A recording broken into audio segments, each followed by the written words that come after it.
नमस्कार। मैं राकेश गुणवंत तामनकर आप सभी मित्रों का मेरे इस चैनल पर स्वागत करता हूं। आप सबसे अनुरोध है कि आप मेरे इस चैनल को अवश्य लाइक करें, सब्सक्राइब करें और शेयर करें।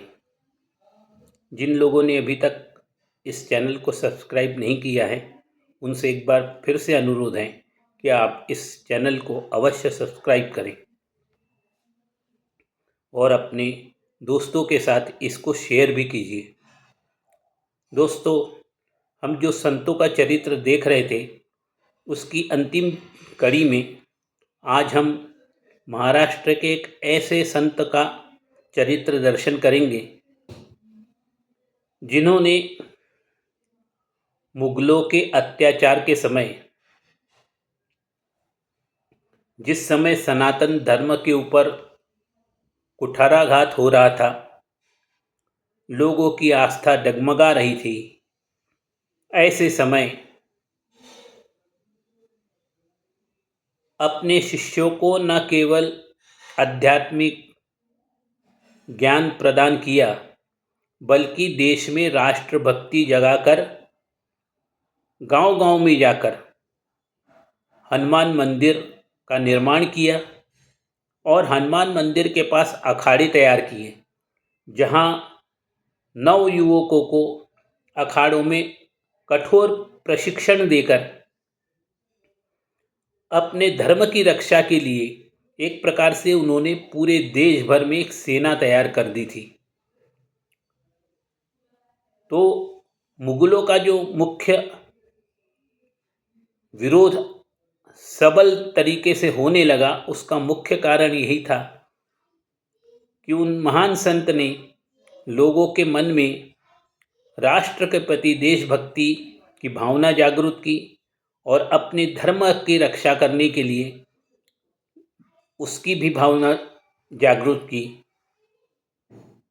तो उस कारण उन्हें हमेशा एक राष्ट्रभक्त संत के रूप में याद किया जाता है। तो उस संत का नाम है संत श्री रामदास स्वामी। संत रामदास स्वामी ये न केवल छत्रपति शिवाजी महाराज के गुरु थे बल्कि उनके राजनीतिक सलाहकार थे। युद्ध में किस प्रकार की व्यूह रचना करनी चाहिए उसका भी वो उनको सलाह देते थे। अनेक कठिन प्रसंगों में उन्होंने छत्रपति शिवाजी महाराज को उचित मार्गदर्शन प्रदान किया और उस कारण शिवाजी महाराज मुगलों का शासन होते हुए भी एक हिंदू राज्य को स्थापित करने में सफल हुए। तो आइए आज हम उन्हीं संत के चरित्र का दर्शन करेंगे। संत रामदास स्वामी ये महाराष्ट्र के एक महान संत और कवि थे।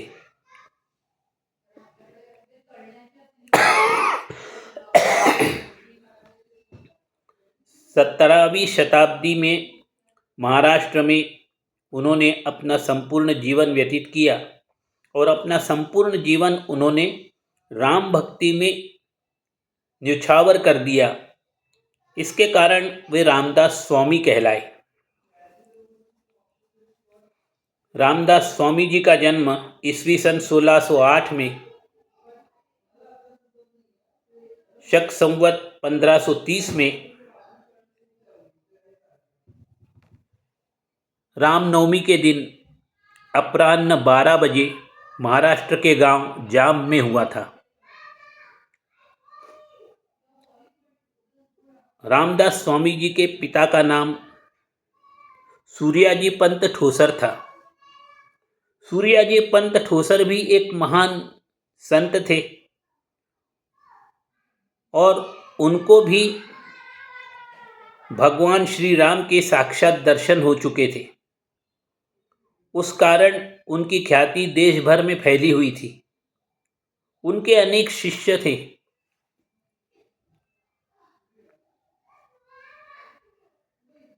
रामदास स्वामी जी की माता का नाम राणूबाई था। सूर्यपंत और राणूबाई ने अपने बेटे का नाम नारायण रखा। नारायण अत्यंत कुशाग्र बुद्धि के थे।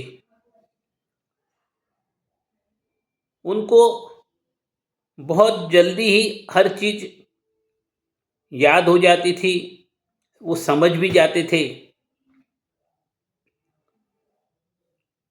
और उस कारण अपने माता पिता से उन्होंने अपना प्रारंभिक आध्यात्मिक ज्ञान प्राप्त किया। जब नारायण 7 वर्ष के थे तब उनके पिता सूर्याजी पंत का देहावसान हो गया। उसके बाद नारायण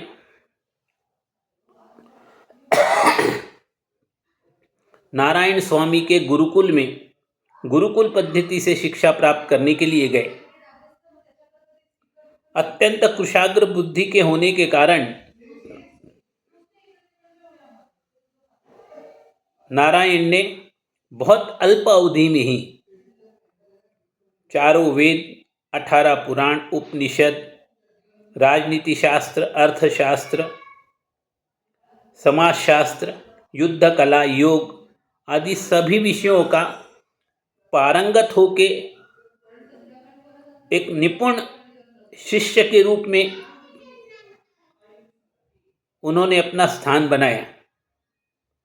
क्योंकि बचपन से ही नारायण को भगवान राम के प्रति विशेष आकर्षण था और वो हमेशा भगवान राम की भक्ति में ही लीन रहते थे। इस कारण उनके गुरु ने उनका नाम रामदास स्वामी रखा और भविष्य में वो इसी नाम से प्रसिद्ध हुए।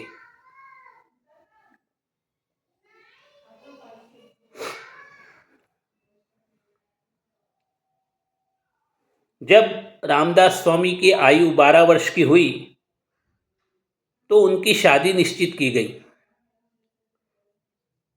लग्न मंडप में जब द्विजों ने मंगलाष्टक कही और उस मंगलाष्टक में एक शब्द आया, शुभ मंगल सावधान। शुभ मंगल सावधान, ये सावधान शब्द सुनते ही नारायण ठोसर सावधान हुए और लग्न मंडप से भाग गए। वे भागकर नासिक पंचवटी में गए और वहां पर उन्होंने संन्यास आश्रम ग्रहण कर लिया। पंचवटी से 2 मील के अंतर पर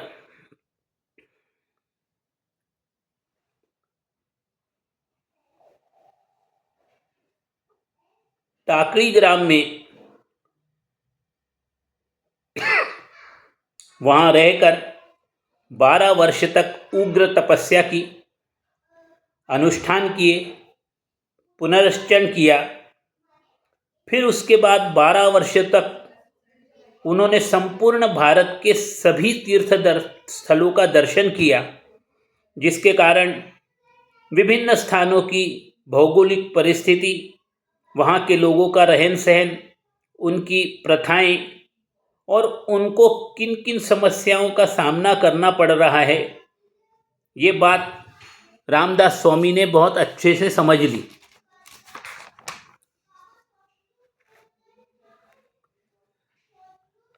इन 12 वर्ष में जब वो तीर्थाटन कर रहे थे, संपूर्ण भारत का भ्रमण कर रहे थे, उसी समय उनको भगवान राम ने साक्षात दर्शन दिए।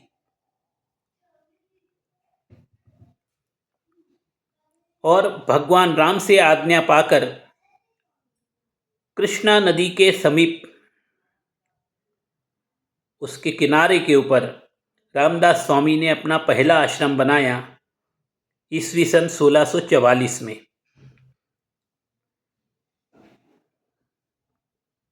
फिर ईस्वी सन 1648 में उन्होंने भगवान श्री राम के भक्ति के लिए एक संप्रदाय बनाया जिसमें अनेक मुमुक्षु, मुमुक्षु का मतलब होता है कि ऐसे व्यक्ति जो मोक्ष प्राप्त करना चाहते हैं अथवा भगवान से अपने आत्मा से साक्षात्कार करना चाहते हैं, उनको मुमुक्षु कहते हैं।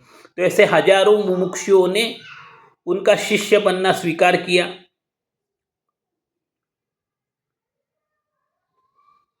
फिर उसके बाद महाराष्ट्र के चाफी में उन्होंने चैत्र प्रतिपदा से रामनवमी तक श्री राम जन्मोत्सव मनाने का प्रारंभ किया। शक संवत 1567 और ईस्वी सन 1645 से लेकर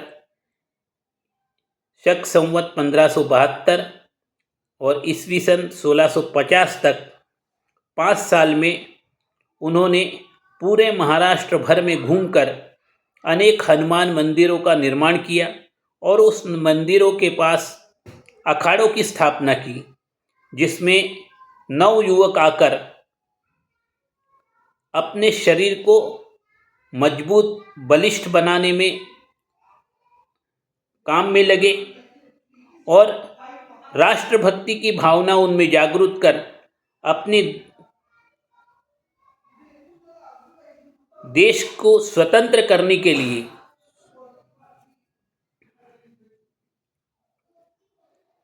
आत्म बलिदान करने की प्रेरणा उन्होंने युवकों को दी और युवकों को समझाया कि अपना जो धर्म के ऊपर आक्रमण हो रहा है उसमें हमें अपने धर्म की रक्षा किस प्रकार करनी चाहिए।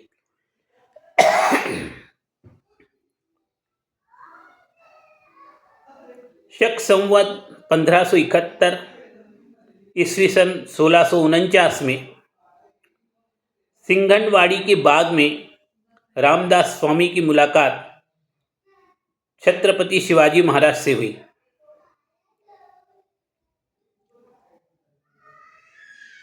और फिर छत्रपति शिवाजी महाराज ने रामदास स्वामी से अनुग्रह प्राप्त किया और उन्हें अपना गुरु के रूप में स्वीकार किया। रामदास स्वामी न केवल उनके आध्यात्मिक गुरु थे बल्कि राजनीतिक सलाहकार भी थे। युद्ध की रणनीति का भी वो उनको सलाह देते रहते थे।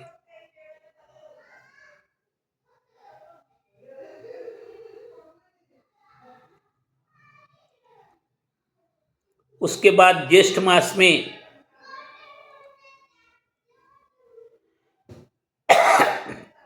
रामदास स्वामी जी की मुलाकात संत तुकाराम महाराज से हुई और इस मुलाकात के उपरांत फाल्गुन मास में संत तुकाराम सदेह भगवान विष्णु के पार्षदों द्वारा भेजे गए विमान से वैकुंठ धाम को प्रस्थान कर गए।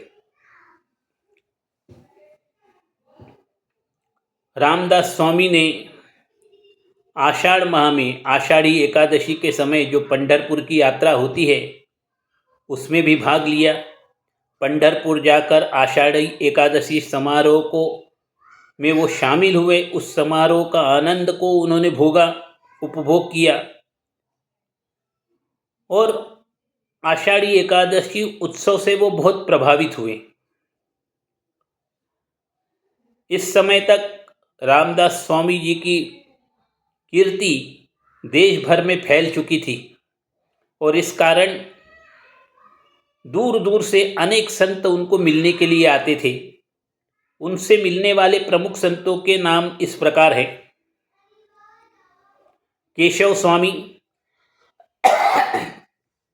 रंगनाथ स्वामी, जयराम स्वामी, आनंद मूर्ति आदि। संत रामदास स्वामी की कीर्ति भारतवर्ष में फैलने के कारण पूरे देश भर में उनके अनेकों आश्रम का उन्होंने निर्माण किया और अपने शिष्यों को वहाँ आश्रमों में रखा और वो देश भर में वो शिष्य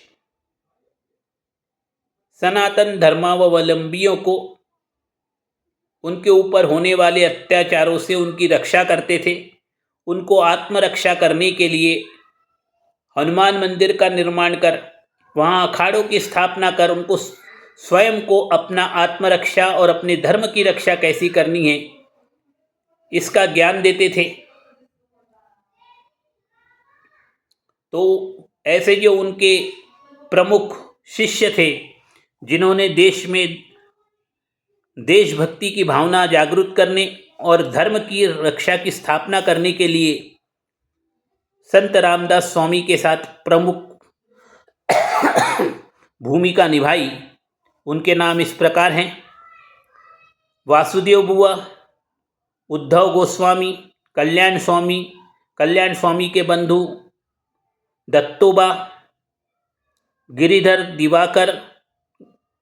दिवाकर गोस्वामी, भैरव जनार्दन, शिवराम, महारुद्र, देवदास, भोलाराम, ये ऐसे उनके शिष्य थे जो देश भर के आश्रमों में फैले हुए थे और वहाँ गांव-गांव जाकर लोगों में राष्ट्रभक्ति की भावना जागृत करते थे और नवयुवकों को अपने धर्म की रक्षा और अपना आत्मरक्षा कैसे करनी है इसका प्रशिक्षण भी देते थे।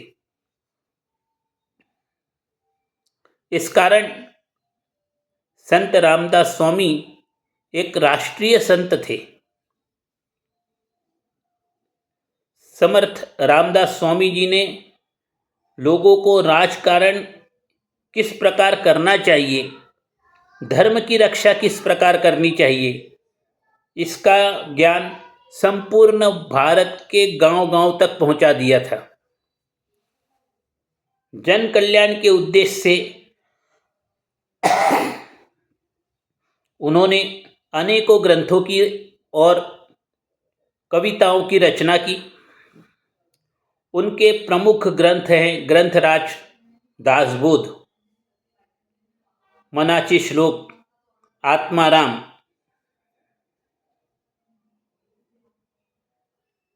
भगवान श्री राम की कृपा से संत रामदास स्वामी की तपश्चर्या और पुण्याई के कारण उस समय देश में राष्ट्रभक्ति की भावना और अपने धर्म की रक्षा करने के लिए लोगों के मन में आम भावना, प्रबल भावना उत्पन्न हुई और राष्ट्रोत्कर्ष को कार्य करने में उन्हें सफलता प्राप्त हुई।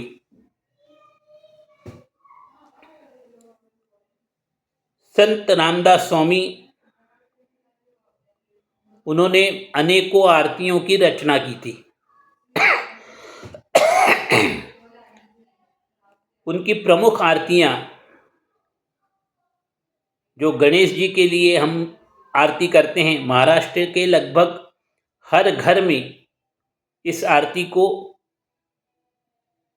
प्रतिदिन सुबह शाम गाया जाता है। सुख करता दुख हरता वार्ता विघ्नाची, नुरवी पूर्वी प्रेम कृपा जयाची। ये आरती की रचना उस समय उन्होंने की थी जब अफजल खान शिवाजी महाराज को ऊपर बड़ी भारी सेना लेकर युद्ध करने के लिए प्रतापगढ़ के पास पहुंच चुके थे। तब अपने शिष्य की रचना करने के लिए भगवान गणपति से रामदास स्वामी ने प्रार्थना की थी और उस प्रार्थना में उन्होंने इस आरती का लिखा गया था, जो आज भी लोगों के घर घर में प्रचलित है।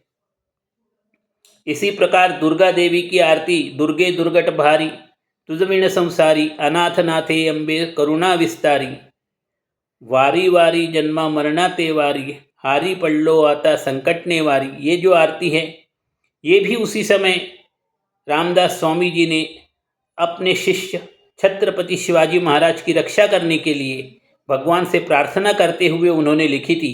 और ये दोनों आरतियाँ आज भी उतनी ही लोकप्रिय है और महाराष्ट्र के तो हर घर घर में इसको जब भी हम भगवान की पूजा करते हैं तो ये दोनों ही आरतियाँ अवश्य रूप से गाई जाती है। तो इस प्रकार एक महान संत थे, क्योंकि संत रामदास स्वामी जी ने अपना संपूर्ण जीवन प्रभु श्री राम की सेवा में समर्पित कर दिया था। इस कारण उन्होंने जनमानस के प्रति परोपकार और आम जनता का उद्धार करते हुए अपनी आयु के 73 वर्ष पूर्ण करने पर ईस्वी सन 1681 में माघ वद्य नवमी शके 1603 शनिवार के दिन अपनी यह लीला महाराष्ट्र के सातारा जिले के सज्जनगढ़ में पूर्ण की। उनके इस पुण्यतिथि को दास नवमी के रूप में मनाया जाता है।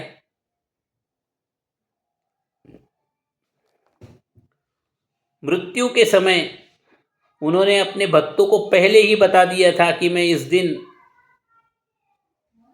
इस लोक को छोड़ के वैकुंठ धाम को भगवान श्री राम के पास जाने वाला हूँ।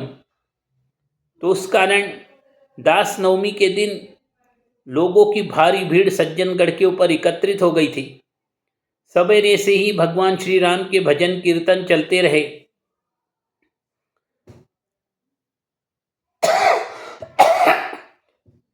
भगवान श्री राम की मूर्ति के समक्ष एक आसन लगाया गया था, जहाँ पर संत रामदास स्वामी जी को बैठाला गया था। और जब उनका मृत्यु की समय निकट आया, तब उन्होंने अपने भक्तों को कहा कि अब मेरा समय पूरा हो चुका है, मैं वैकुंठ धाम को जा रहा हूँ। आप लोग अपने आप को मुझसे कभी दूर मत समझिए।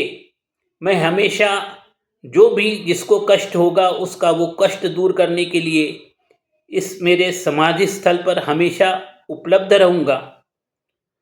और उन्होंने कहा कि ये जो मेरा दासबोध ग्रंथ है, ये जो मेरी वाङ्मय रचना है, मैं इसी में ही वास करूँगा।